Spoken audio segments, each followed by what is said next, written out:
So I talk about this in my book, Walk in Courage, and that is how to change your mind in order to feel better. Because you can play a tape over and over and over that makes you feel kind of crappy, or you can play a tape over and over that makes you feel really good. And so if you realize that you have a thought through your head that makes you feel crappy, I had a long-standing mess of a thing with a guy.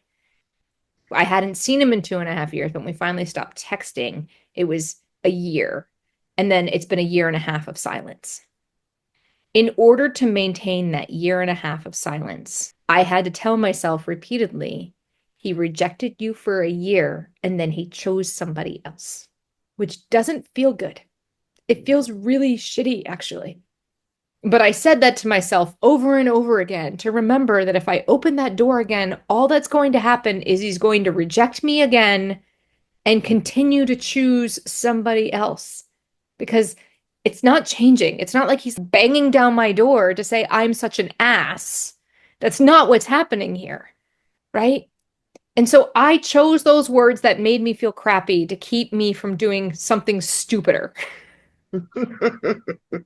You get Okay. to choose how you feel about any given situation. When my dad died, I had some real grief, but I also was relieved.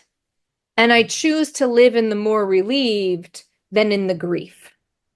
And I can relate to He that. he was Yeah. no longer suffering, and this was better for him. Right.